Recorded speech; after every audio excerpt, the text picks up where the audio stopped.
Listo. Eso es fundamental porque si no nos vamos a aburrir mucho. Bueno, Osvaldo, que ha sido el líder en la universidad en este proyecto, ha tenido mucho cuidado en el acompañamiento en este diseño para que la actividad que nos hemos propuesto desde ahora hasta las 9, pues sea una actividad que nos permita mantenernos despiertos, activos, conectados. Entonces, primera aclaración, no voy a dar clase, no es clase magistral de 3 horas, tranquilos, pero sí soy el profesor cansón que cada vez que dice algo pregunta. Entonces, pues vamos a estar muy activos. Y eso tiene una explicación, ese rol del profesor que estoy mencionando. Y de antemano, cuando yo diga el profesor cansón, el profesor tal, me estoy refiriendo a mí como profesor, porque llevo siendo profesor más de, bueno, no quiero poner en evidencia mi edad, pero muchos años siendo profesor. Entonces, el profesor acá soy yo, para que ninguno vaya a pensar que no sé de qué profesión estoy hablando. Entonces voy a compartir mi pantalla y una vez que estemos viendo todos lo mismo, podemos iniciar. En este momento deberían estar viendo un tablero, un mapa en el que hay algo que dice aseguramiento del aprendizaje chiquitico. ¿Se ve? Una manito levantada es suficiente para confirmar. ¿Se está viendo el tablero? ¿Sí? ¿Alguno que me confirme? Gracias, Alex. Bueno, entonces, ¿de qué se trata este asunto que nos reúne hoy? Vamos a hablar fundamentalmente, el tema a tratar hoy va a ser aseguramiento del aprendizaje. Y vamos a referirnos a ese tema en español, pero muchas veces van a aparecer las siglas en inglés. Y es un tema que estoy seguro que para ninguno de ustedes, después de lo que he leído, después de los acercamientos que he tenido con el equipo en reuniones previas, es ajeno. Así que lo que voy a hacer es recuperar información que ya está en sus memorias y ustedes me van a ayudar a construir una historia que ya conocen. Vamos a comenzar. Y pues en cualquier historia hay que establecer un punto de inicio. Este punto de inicio lo podemos llevar tan atrás como queramos, pero he decidido parar en 1999 por precaución, para que la sesión no sea demasiado larga. Europa 1999, proceso de Bolonia y definición del espacio de educación superior europeo. ¿Alguno que me recuerde rápidamente cuál fue la importancia de ese proceso? ¿Por qué creen que lo estoy trayendo como un hito para iniciar el trabajo con este equipo? ¿Quién se arriesga? El que quiera hablar, abre el micrófono y arranca porque yo no alcanzo a ver las manos.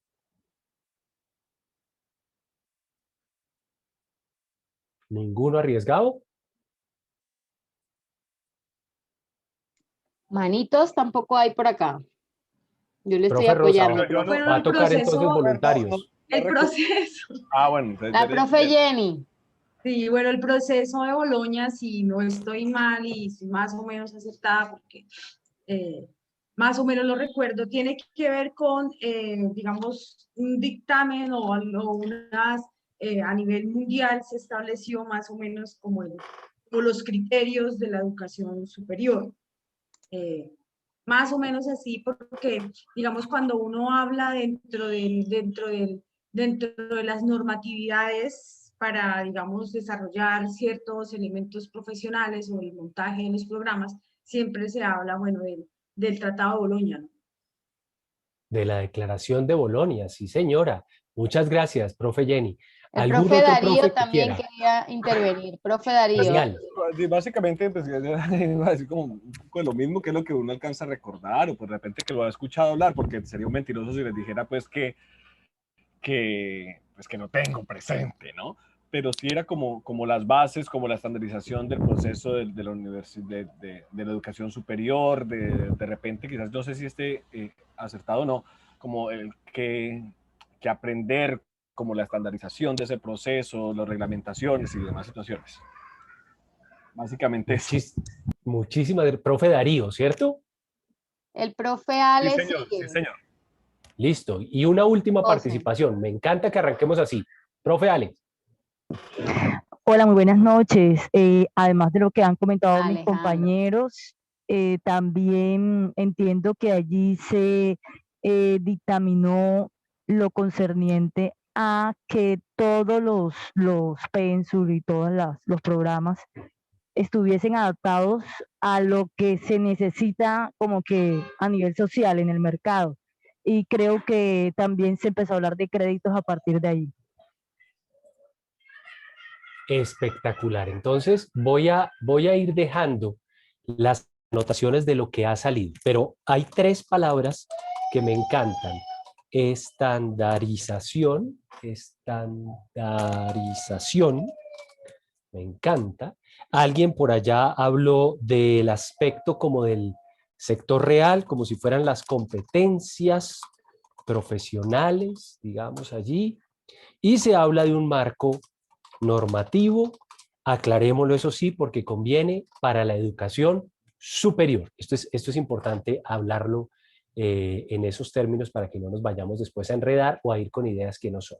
Entonces, efectivamente, el proceso de Bolonia obedece a la necesidad que existe en Europa, este es un proceso que se da en Europa, a la necesidad que existe en Europa de garantizar la movilidad en términos de formación de los habitantes de los diferentes países.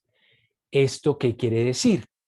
Que si José Andrés es ciudadano de España en 1999 y está estudiando, digamos, medicina y decide moverse a Francia, cuando llegue a Francia debería poder continuar con sus estudios.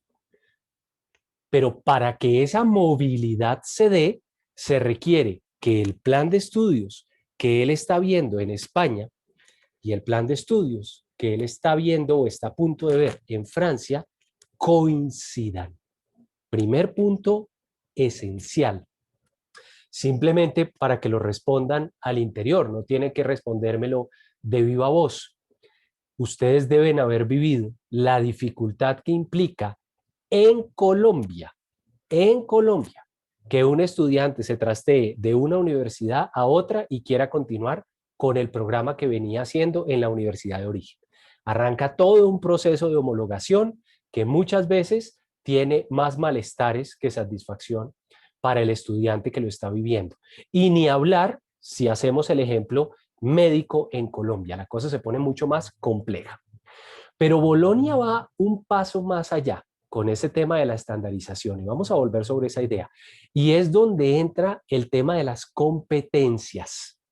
Entonces Bolonia no solamente dice que lo que estudie una persona en una universidad en un país A debe corresponder con lo que estudie una persona, ese mismo programa en una universidad B, sino que los 2 programas deben atender necesidades reales, identificadas por la sociedad, por el sector real, por los diferentes actores involucrados en la educación. Es decir, las competencias de esos programas no se definen de acuerdo con lo que cada uno de los dueños de los programas quiere, sino con lo que la sociedad está requiriendo. Ojo con ese segundo elemento. Las competencias se estandarizan desde arriba. Por eso se habla de un espacio de la educación superior en Europa, un espacio donde eso se ha normalizado, donde eso se ha homologado. Por supuesto, eso que hemos resumido en 5 minutos, gracias a la intervención de ustedes, va directamente a afectar algo que en Colombia las instituciones, cuando uno plantea este tipo de discusión, las instituciones de educación superior ponen sobre la mesa inmediatamente, porque discusiones como estas se han tratado de dar en el país con anterioridad. ¿Qué diría hoy? Bueno, hoy no. ¿Qué diría en 1999 una universidad en Colombia? No le pongan nombre. Imagínense la universidad que ustedes quieran. La de ustedes, en la que estuvieran trabajando en el 99, una universidad X en el 99. ¿Qué argumento nos pondría sobre la mesa inmediatamente cuando fuéramos a explicarle que en el país se quiere hacer algo, en el país, ni siquiera un marco de educación superior a nivel continente, no, en el país se quiere hacer esto? ¿Qué creen que me diría? ¿Quién va? La subjetividad. Profe, deme un poquito más de detalle, porfa, la subjetividad. Sí, las diferenciaciones que se pueden hacer entre regiones o lo complejo que es el país o la diversidad que hay entre un departamento y otro, las costumbres que se manejan, entre otros tipos de situaciones que tienen que ver pues con la subjetividad. Ok, profe, a diferencia de lo que ocurre Y entre los Francia y contextos, España. el contexto. El contexto. Ayúdeme. ¿Qué es el contexto? Ayúdenme explicando la idea. Y no, lo mismo, digamos, en la misma vía que de Darío. O sea, el contexto entendido como esas particularidades, esas condiciones de cada territorio, que obviamente se reflejan en cualquier acto formativo. Pero Sí. su merced, doctor José, pues dice algo, pues es que también en Europa y en España y en Francia, en Italia, pues también tienen diferencias y hay de contexto, como de costumbre y de subjetividad y de procesos. Pero digamos que dentro de la misma consecución de, no sé si llamarlo a colocar un concepto, por decir cualquier cosa, de nuestra idiosincrasia, asumimos que somos enteramente diferentes y socialmente lo constituimos así, que somos completamente diferentes entre sí y no tenemos una unidad ni siquiera en el lenguaje. Entonces, a partir de esa diferenciación de la no unidad ni siquiera en el lenguaje, pues entonces digo yo que se podría para la época poner de manifiesto que somos completamente diferentes y que las administraciones de esa educación pues también son diferentes. Y si además de eso pues le ponemos la fresita de que dentro del mismo círculo, por ejemplo, digamos dentro de la ciudad, la misma educación varía entre, por ejemplo, para salir del ámbito de la educación superior al ámbito de la educación media ¿sí? Son diferentes entre un colegio y otro de la misma ciudad, pues ¿cómo va a suceder que sea igual para todos en una universidad, en las universidades? Me gusta porque el profe Darío se dio cuenta de la perversidad que estaba yo adicionando a la pregunta. Me encanta. Pero entonces, déjeme continuar por ese camino, profe. Resulta que usted me está diciendo que la cosa era compleja en Colombia, pero resulta que en España hablan español y en Francia hablan francés.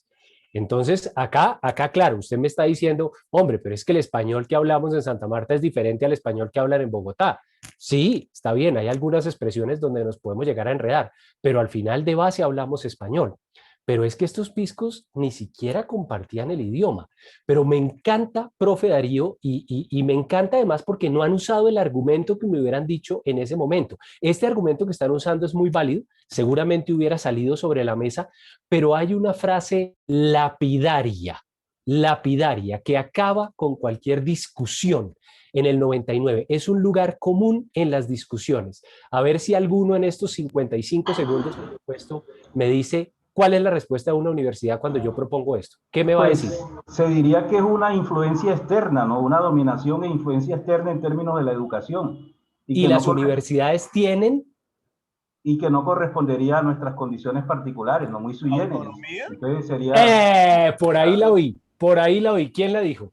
La autonomía de cada una de las universidades. La autonomía universitaria, muchachos. Perfecto. La autonomía universitaria. Entonces, en este tiempo que vamos a estar juntos trabajando en este proceso, ustedes me van a escuchar muchas veces hablando de la autonomía universitaria. Y ese es uno de los argumentos que efectivamente las instituciones pusieron sobre la mesa cuando se habla de este tipo de cosas. Entonces, yo como institución de educación superior tengo por ley, la capacidad de establecer mis propias competencias y la capacidad de reconocer o no los programas en las mismas áreas del conocimiento que oferten otras universidades como válidos o no para una homologación. Fíjense simplemente la diferencia de posturas. Pero voy a volver a mi línea del tiempo, porque como se dan cuenta, este tema es maravilloso para que conversemos y me encanta que nos vayamos sumando a la conversación. Entonces, vengo por acá. Pasa un poco el tiempo, llegamos al 2005 y nos ubicamos en Australia. Y en Australia les he traído esta fotico. A ver, esta fotico que yo les traje acá, ustedes están en un programa donde esto puede hacer mucho eco. ¿Alguien me dice por qué traje esa fotico y cómo se llama esa fotico, o para todos es absolutamente desconocido? ¿Quién se arriesga?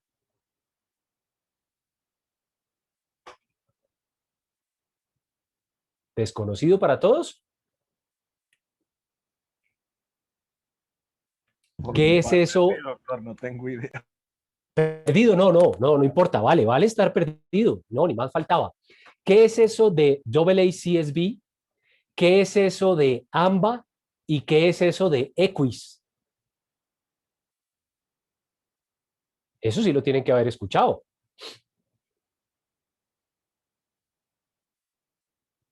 ¿Ninguno?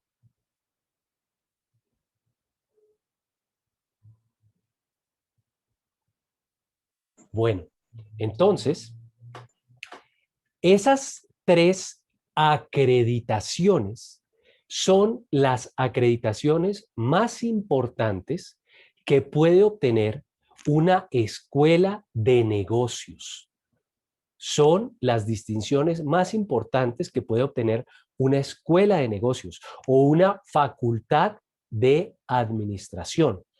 Esas 3 acreditaciones, AACSB, AMBA y EQUIS, se conocen en el contexto de la educación superior como la triple corona y se conocen así en Europa, en Australia y en Colombia. En Colombia, la triple corona la ostentan hasta este momento los Andes, y hay otra facultad en este momento que se me está volando de la cabeza, pero si son 2, no alcanzan a ser 3 los que tienen la triple corona. Pero el punto, y por eso estamos acá en esta discusión, es que para acreditarse con esas 3 cositas, para ganar la triple corona, hay que demostrar que la escuela de negocios, que el programa, que la facultad que uno está acreditando, realiza un proceso que se denomina aseguramiento del aprendizaje. Realiza un proceso que se denomina aseguramiento del aprendizaje. ¿Quién me dice al rompe qué es aseguramiento del aprendizaje? ¿Qué se le viene a la cabeza cuando yo digo aseguramiento del aprendizaje?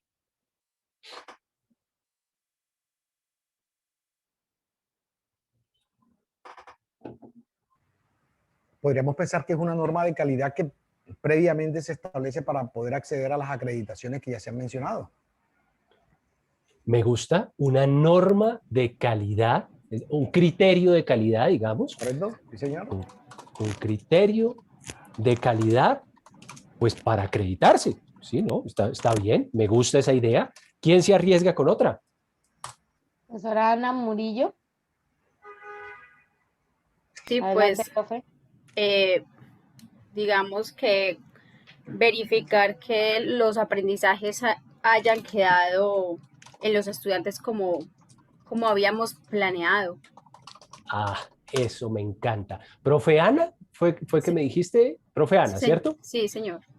Voy a intentar parafrasear. Verificar que los aprendizajes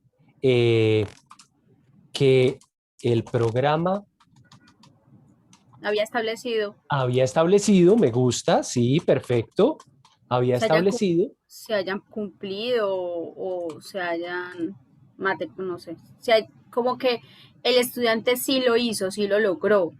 ¿Qué tal si lo ponemos? Se puedan evidenciar Sí, señor. en los estudiantes. ¿Le suena a que entendí su idea? Sí, señor. Si no la entendí, tiene derecho a quejarse en la entrada y le deben devolver la boleta sin ningún problema. Entonces, criterio de calidad para acreditarse y verificación que los aprendizajes que el programa había establecido se puedan evidenciar en los estudiantes. No voy a seguir torturándolos con esta pregunta porque ya me dieron la respuesta. Efectivamente, es un criterio de calidad para acreditarse. ¿Eso qué quiere decir y por qué dejé ese punto de primero? quiere decir que el día que su programa o el día que la facultad en la que este programa vive desee aspirar a la acreditación de AACSB, tiene necesariamente que estar en capacidad de demostrar ese criterio de calidad. Si no lo puede demostrar, y si quieren pueden tomar nota de esto, muchachos, si no lo pueden demostrar, ni siquiera inicien el proceso de acreditación con AACSB, porque les va a costar una cantidad de dinero importante, hay que pagar por esa acreditación, por el proceso, y si uno no está en capacidad de demostrar eso, muere. Pero me gusta también la segunda parte, el número 2, porque es que el número 2 es más potente que el criterio de acreditación. Lo que dice la profe Ana no está amarrado a la acreditación. A mí se me hace que lo que dice la profe Ana está amarrado a algo mucho más esencial, está amarrado a la razón de ser de la institución. Verificar que los aprendizajes que el programa había establecido se puedan evidenciar en los estudiantes. Entonces, esto lo estoy tomando de la Universidad de Sydney. Sydney es uno de los ejemplos en aseguramiento del aprendizaje a nivel mundial. Llévense, yo intento que se lleven algunos referentes en estas sesiones. Cuando ustedes vayan a trabajar el tema de aseguramiento del aprendizaje en algún documento y estén buscando referentes, Australia es el norte para el que uno mira, Australia. Y si me dicen en Australia, ¿por dónde arranco? Yo les digo, Universidad de Sydney es un excelente lugar para iniciar. Universidad de Tasmania es un excelente lugar para empezar. La historia arranca en Sydney. ¿Y qué dice Sydney que es el aseguramiento del aprendizaje? Entonces Sydney nos dice que el aseguramiento del aprendizaje se refiere a ese proceso sistemático de recolección de datos acerca del desempeño de los estudiantes, del desempeño en términos de su aprendizaje, la revisión de esos datos y su uso continuo para el mejoramiento permanente del programa. Ojo con eso. 3 puntos fundamentales de la definición de aseguramiento del aprendizaje. Se trata de estar tomando permanentemente datos de los resultados de aprendizaje del estudiante. Segundo, hacer algo con esos datos. No basta con dejar los datos guardados en un Excel. Hay que revisarlos y utilizarlos para el mejoramiento continuo del programa. ¿Por qué? Porque el aseguramiento del aprendizaje busca asegurar que los graduados, que los egresados alcancen verdaderamente las metas y los objetivos que la universidad dijo que iban a alcanzar cuando se graduaran. Entonces, como somos una universidad seria, y ahora sí les estoy hablando directamente a ustedes, Universidad Sergio Arboleda en Santa Marta, como somos una universidad seria y como somos un programa serio, aquello que hemos dicho que el estudiante iba a lograr, lo vamos a asegurar. Y ustedes podrán preguntarse en este momento, ¿y por qué razón este tipo nos está hablando de aseguramiento del aprendizaje en este momento de nuestras vidas? Bueno, porque lo que ustedes están haciendo es la ruta del aseguramiento del aprendizaje. ¿Qué sé yo de ustedes? ¿Qué me ha contado Osvaldo? ¿Qué me ha contado la profe Rosa? ¿Qué me ha contado el decano? Me han contado y me han mostrado evidencias de que ustedes ya han participado en la definición de los resultados de aprendizaje y las competencias del programa que nos tiene sentados aquí, Marketing y Negocios Internacionales. Puede que hayan participado en esas sesiones y que no se hayan referido a ello como resultados de aprendizaje, sino que lo hayan manejado en términos de competencias. Ya vamos a hablar de eso. Pero tengo evidencias de que han trabajado en eso. Punto número 2. Si ustedes son una institución que camina hacia el aseguramiento del aprendizaje, punto número 2, debe haber evidencias de que estén alineando su currículo con aquellos resultados de aprendizaje que definieron.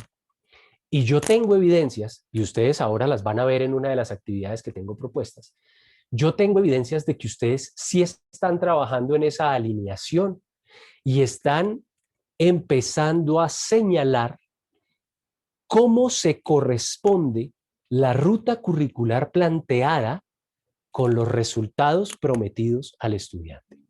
Es decir, yo hoy sé de ustedes que han hecho al menos 2 de los 5 pasos que debemos seguir para asegurar el aprendizaje de acuerdo con una de las instituciones que manda en este tema. Con esto, lo que les digo es que el aseguramiento del aprendizaje para nada es un tema extraño para ustedes. Y continúo con mi recorrido. En Europa, en el 2015, aparece un documento que ustedes, por lo mismo que ya sé, han empezado a consultar. Es el documento que reúne los criterios y directrices para el aseguramiento de la calidad en el espacio europeo de educación superior. Volví a Europa, les di el paseo Europa, Australia y regresamos a Europa. Estamos ahora en el 2015, el espacio europeo de educación superior está absolutamente consolidado, ya se habla en la actualidad del espacio de educación europeo. No solamente el espacio de educación superior, pero en el 2015 el espacio de educación superior está totalmente consolidado y se proponen criterios y directrices para el aseguramiento de la calidad. Como me lo decía un profe en el paso anterior del tablero, es un criterio de calidad. Y miren lo que me dicen en este momento. Esto hace parte del documento, está copiado y pegado. Desde el año 2005 se han hecho progresos, considerables progresos en el aseguramiento de la calidad, así como en otras líneas de actuación de Bolonia, tales como los marcos de cualificaciones y el reconocimiento y fomento del uso de los resultados del aprendizaje, contribuyendo todo ello a un cambio de paradigma a favor de la enseñanza y el aprendizaje centrados en el estudiante. Volví a Europa, estoy parado hace 6 años en la historia y miren la declaración tan potente. Hemos trabajado en 2 grandes líneas. La primera, marco de cualificaciones. La segunda, reconocimiento y fomento del uso de los resultados de aprendizaje. ¿Para qué? Para mover el foco en el proceso educativo y no tener el foco como lo uso yo, iluminando al docente, sino tener el foco del lado de allá, iluminando a los asistentes, a los participantes. ¿Se dan cuenta? El giro. Y esto en el 2015. Marcos de cualificaciones. ¿Alguno escuchó hablar de esa palabreja en Colombia en los últimos años o esto es novedad total?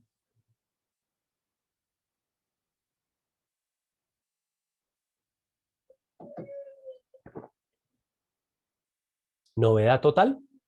Yo no sé si el profe Jorge tenía la mano levantada, pero ya se acabó la ronda anterior, si su aporte pueda conectarse con esta pregunta, profe Jorge.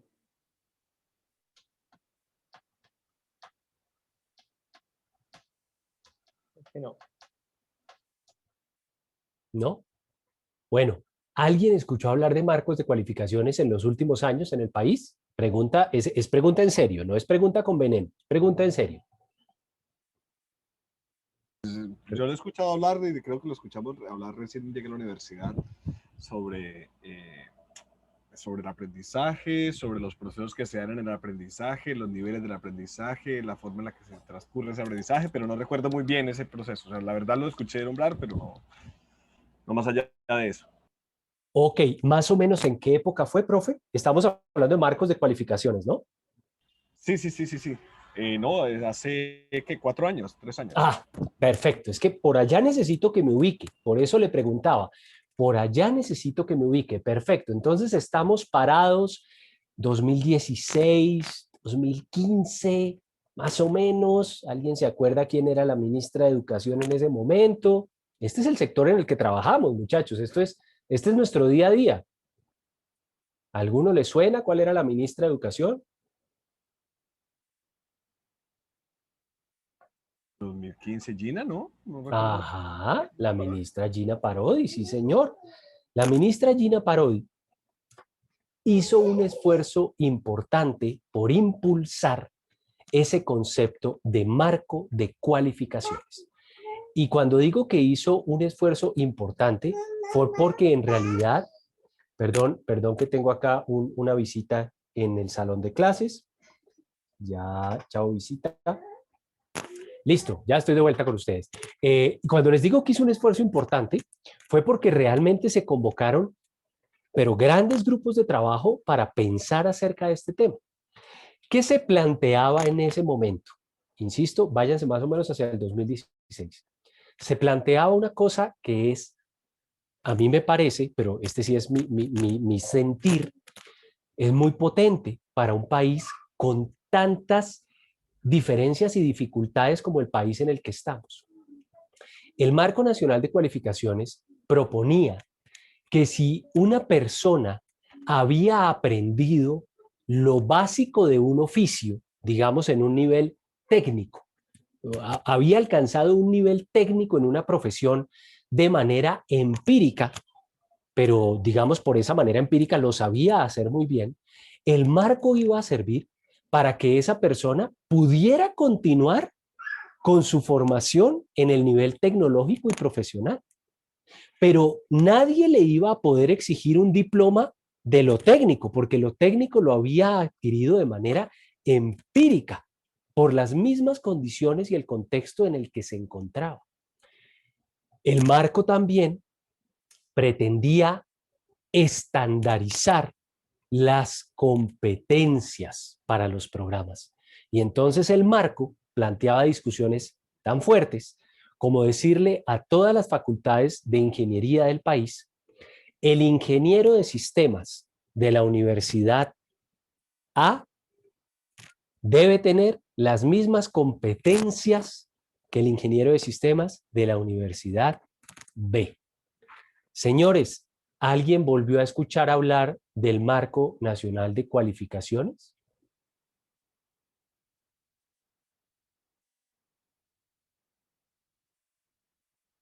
¿Y por qué creen que no volvieron a escuchar hablar nunca del Marco Nacional de Cualificaciones? ¿Por qué creen que se hundió esa idea? Por la misma idea de la pregunta anterior. Y la respuesta es, profe, dígala sin miedo. Autonomía, ¿no? Autonomía universitaria. Tal cual. Pero podemos ser un poco más perversos en esta respuesta, profe, usted que ya me ha cogido el hilo de mi metodología socrática, ¿podríamos ser un poco más perversos? Sí, claro, la autonomía universitaria es el argumento que yo voy a usar, pero digamos que la universidad de la Universidad A, que ofrece ingeniería de sistemas, sea una de las universidades top 5 del país, y la Universidad B, que ofrece ingeniería de sistemas, sea una de las universidades que atienden la base de la pirámide en el país. ¿Cuál sería verdaderamente el argumento que no le gustaba a la Universidad A para decir que el ingeniero de sistemas era igual al de la Universidad B? ¿Era la autonomía? No, yo no sé, yo creo que esa perversidad que su merced está queriendo mantener ahí es mucho más malévola, porque pues puede utilizar cualquier otro tipo de argumento, es decir, desde necesidades, pasando por contextos y subjetividades, hasta la oferta laboral, o los compromisos, o lo que yo le ofrezco, o bueno, podemos rellenar la rayita con lo que sea. Y de fondo, Calidad. toda esa discusión, perfecto, me encantan todos los elementos. De fondo, toda esa discusión lo que está diciendo es que hay algo asociado a todos esos valores agregados que la universidad está prometiendo. Y ese algo es ¿qué? ¿El valor de qué?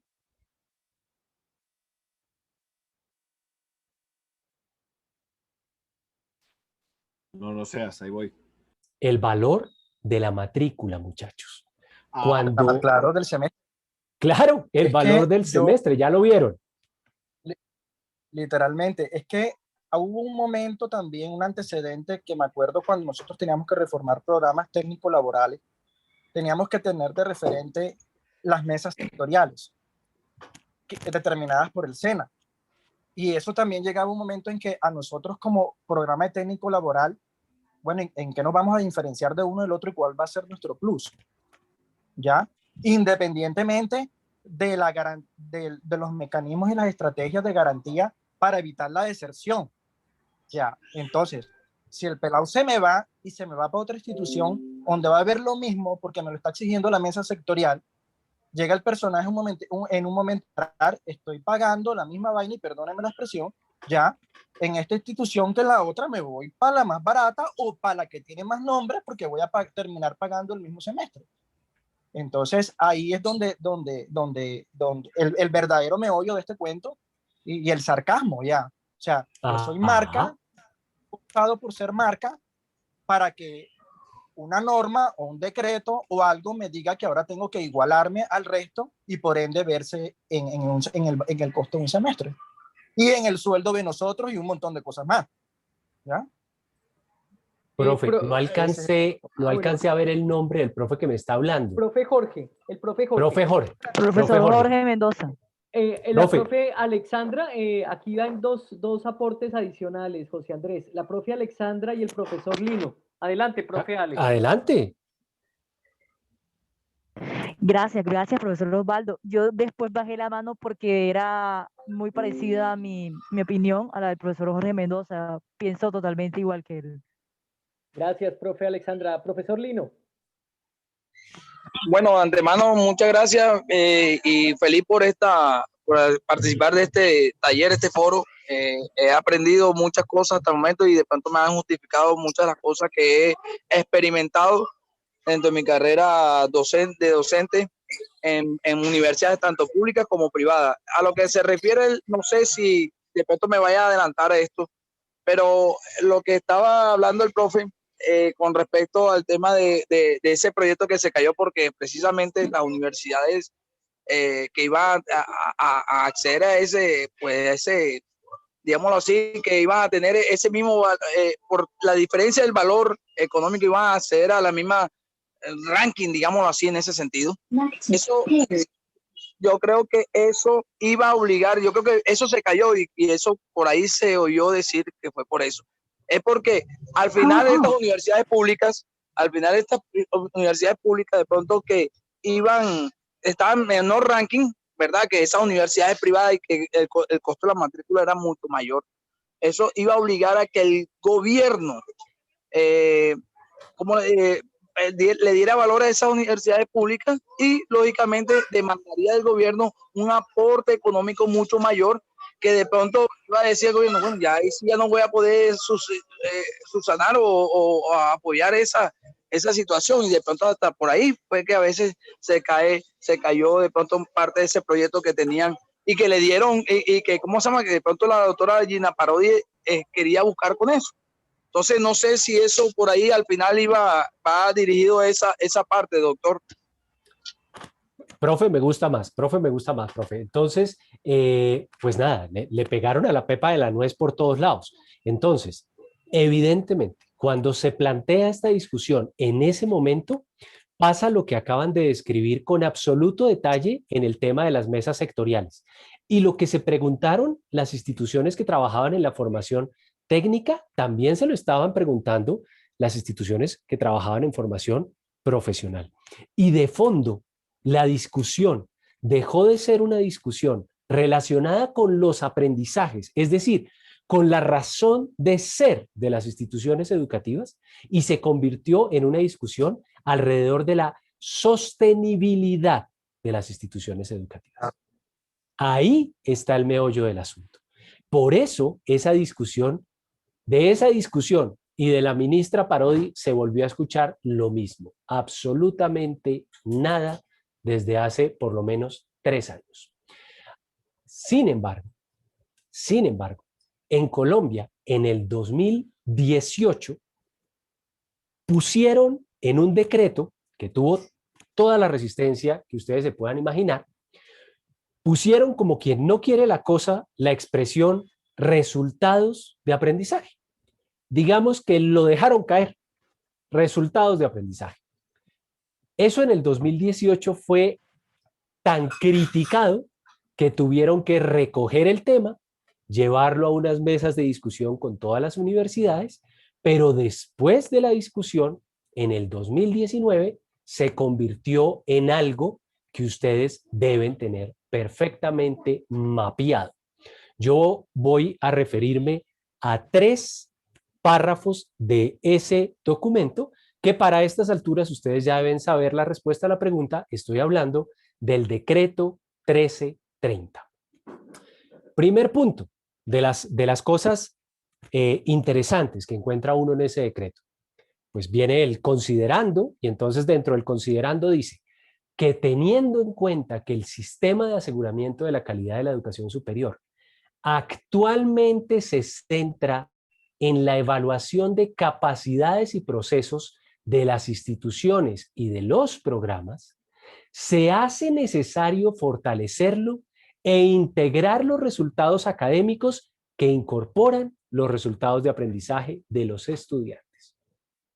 Es uno de esos párrafos que cuando uno trabaja en este tema, respira este tema y cree en este tema, se lo encuentra en un decreto y no puede evitar estremecerse de la emoción. Está reconociendo este decreto que hasta este momento el sistema de aseguramiento de la calidad lo que hace es certificar las capacidades y los procesos que tienen las instituciones, pero no está teniendo en cuenta los resultados de aprendizaje que logran los estudiantes en esas instituciones. Por lo menos no los está tomando en cuenta de una manera decidida. Segundo punto, los resultados de aprendizaje. Ahora va a aclarar qué eran los resultados de aprendizaje. Entonces lo aclara.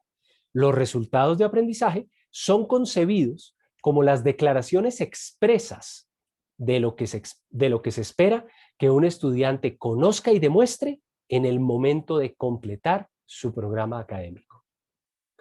Y acá, como quien no quiere la cosa, le está diciendo a las instituciones de educación superior, usted, en función de su autonomía, ponga la competencia que quiera, pero exprésela en términos de lo que un estudiante debe ser capaz de hacer o de lo que un estudiante debe saber cuando termina su programa académico. Este es otro párrafo sensacional. Y al final, simplemente ya como la cereza del pastel, y acá todavía estamos en el resuelve, en el considerando, no he llegado al resuelve que es aún más bonito, ya llegaremos. Para cerrar esta parte dice, se espera que los resultados de aprendizaje estén alineados con el perfil de egreso planteado por la institución y por el programa específico. ¿Qué ocurrió con el decreto 1330 cuando fue publicado? Yo soy una persona sumamente optimista y entonces a mí me gusta imaginarme que ese decreto 1330 nos ayuda a sumarnos a esta carrera en la que venían Europa, Australia y en Estados Unidos se viene haciendo otro tanto, por supuesto, desde hacía años, pero nos ayuda a sumarnos de una manera taxativa, porque al ser ley nos obliga a sumarnos. Entonces, por eso este decreto me parece absolutamente maravilloso. Bueno, aunque no he hecho otra cosa que hacerlos participar, respetando la planeación que acordamos con este equipo, este es el momento en el que ustedes, aparte de participar, que es maravilloso, van a hacer algo. Me van a dar una evidencia, nos van a dar una evidencia a los consultores de Estudio Elefante para determinar qué tanto estamos logrando. Entonces, actividad de aprendizaje número 1, mapa mental. Instrucciones. Empleando la herramienta que prefiera, digital o análoga. Si tienen a mano un lápiz y una hoja, ahí pueden hacer el mapa mental. Si tienen una aplicación para hacer mapas mentales en el computador que están usando en este momento, háganlo ahí. Con la herramienta que quiera, construyan un mapa mental en el que relacionen los principales conceptos de aseguramiento del aprendizaje que hemos revisado en esta parte inicial del ejercicio. Para eso les voy a dar 5 minutos. Todavía no arranquen, tranquilos, ya les digo cuándo arrancamos. Paso número 2, van a tomarle una foto o, si les queda fácil, van a capturar la pantalla de ese mapa mental y nos lo van a enviar por correo a esta dirección, estudioelefante.co@gmail.com. Para eso voy a sumar 2 minutos, perdónenme, 2 minutos más para la actividad. Esto es lo que ocurre cuando uno da clase todo el día. Entonces les decía, mapa mental, foto o pantallazo, y nos lo envían al correo electrónico estudioelefante.co@gmail.com. Paso número 3. Como el correo lo manejamos Alex y yo, entonces les recomiendo que estén listos para presentar su creación si ustedes son uno de los afortunados voluntarios que Alex y yo elegiremos de manera aleatoria. Ahí ya no molestaremos ni a la profe Rosa ni al profe Osvaldo, pues porque ya llegarán a nuestro buzón de correo. Entonces, vamos a poner el timer. Tenemos en total 7 minutos para esta actividad. ¿Alguien, antes de que le dé iniciar al timer, tiene alguna duda, pregunta, consulta o estamos listos?